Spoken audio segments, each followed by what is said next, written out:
Hello, the spicy कढई या चॅनलवर तुमचे खूप खूप मनापासून स्वागत आहे। आज आपण इथे मोड आलेल्या मुगाचे असे हेल्दी टेस्टी थालीपीठ बनवणार आहोत। तुम्ही नक्की बनवून बघा, चवीला अप्रतिम लागतात। चला आपण इथे लगेच बनवायला घेऊया। कांदा याच्यामध्ये छान बारीक करून घ्यायचा आहे। सगळ्यात आधी इथे आपण कांदा चिरून घेतलेले, एक टोमॅटो घेतलेला आहे, एक बटाटा असा किसून घेतलेला आहे, मोठभर कोथिंबीर घेतलेली, एक गाजर इथे बारीक चिरून घेतलेले, एक आल्याचा तुकडा घेतलेला आहे, 2 हिरव्या मिरच्या अशा कट करून घेतलेले, 4 लसणाच्या पाकळ्या घेतलेले आणि इथे भिजवून घेतलेले मूग घेतलेले, त्याला साधारण थोडेसे मोड आलेले। आता आपण हे डोशाला लागणार इथे मी तुम्हाला साहित्य दाखवलेले। इथे आपण मिक्सरच्या भांड्यामध्ये मूग टाकून घेतलेले, त्याच भांड्यामध्ये इथे लसूण, आलं, मिरची हे मिक्सरला आपण फिरून घेणार आहोत। इथे मी पाणी टाकून मिक्सरला हे फिरून घेतलेले आहे। त्याच्यामध्ये एक अर्धा कप पाणी टाकून मिक्सरच्या भांड्यामध्येच पाणी टाकलं आणि ते पण इथे ॲड करायचं आपण।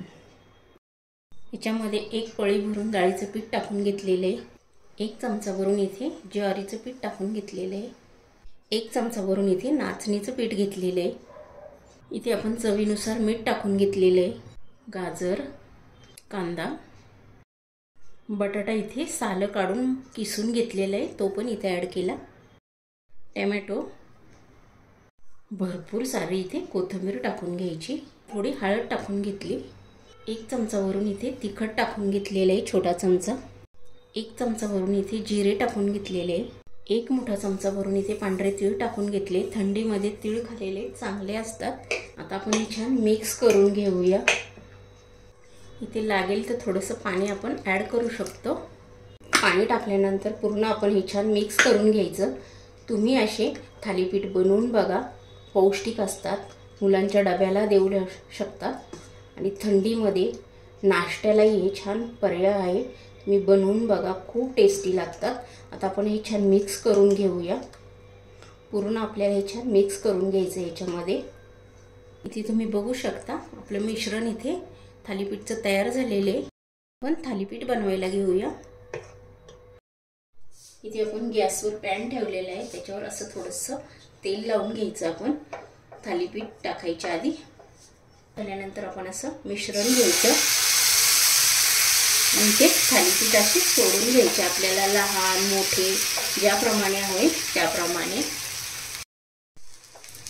इथे तुम्ही बघू शकता मी ते सोडून घेतलेले आहे। आपण साईडने थोडंसं तेल किंवा तूप काही असेल ते इथे असं सोडून घ्यायचं। आपण हा सर्व साईडने हळूच असा सुट्टा करून घ्यायचा की तव्याला चिकटता कामा नये। सावकाश असा साईड चेंज करून घेतलेली तुम्ही बघू शकता। वाव, असा मस्त असा खरपूस कलर तुम्ही बघू शकता। छान असा इथे आपला थालीपीठ तयार झालेलं आहे। ते छान असं प्रेस करून करून आपल्याला इथे छान भाजून घ्यायचं आहे। छान मस्त भाजले गेलेलं आहे। आता आपला हा झालेलाच आहे, आपण काढून घेऊया। हवं तर तुम्ही इथे लहान पण बनवू शकता। इथे मी पुन्हा तेल टाकून घेतलेलं आहे। इथे आता मी बनवून घेतलेलं आहे दुसरं पण। थंडीमध्ये तुम्ही हे थालीपीठ बनवून बघा, खूप टेस्टी लागतात। तुम्ही नाश्त्याला बनवले तरी चालेल। बरीच मुलांचं होतं की ते मुलं कडधान्य खात नाही, त्या मुलांसाठी आवर्जून असे थालीपीठ बनवायला पाहिजे। तुम्ही याच्यामध्ये काही भाज्या पण ॲड करू शकता, कोबी, शिमला मिरची। आपण इथे नाचणीचं पीठ पण यूज केलेलं आहे, ज्वारीचं, नाचणीचं, डाळीचं। बरीच मुलं नाचणीची पण भाकरी खात नाही, त्यासाठी तुम्ही असे थालीपीठ बनवून त्याच्यामध्ये पीठ सर्व ॲड करू शकता, म्हणजे मुलांना पण तेवढे पीठ वगैरे सगळ्या भाज्या खायला मिळतात। छान मस्त असं भाजले गेलेले खरपूस। तुम्हाला ही माझी मुगाचे डोसेची रेसिपी आवडली असेल तर लगेच लाईक करा, कमेंट करा। चॅनलवर जर तुम्ही नवीन असेल तर सबस्क्राईब करून घ्या। हा व्हिडिओ तुमच्या मित्रमैत्रिणींनाही शेअर करा आणि तुम्ही वेळ काढून ही माझी रेसिपी बघितली त्यासाठी तुमचे खूप धन्यवाद। अशीच छान छान रेसिपी घेऊन आपण नेक्स्ट व्हिडिओमध्ये पुन्हा भेटूया। तोपर्यंत बाय।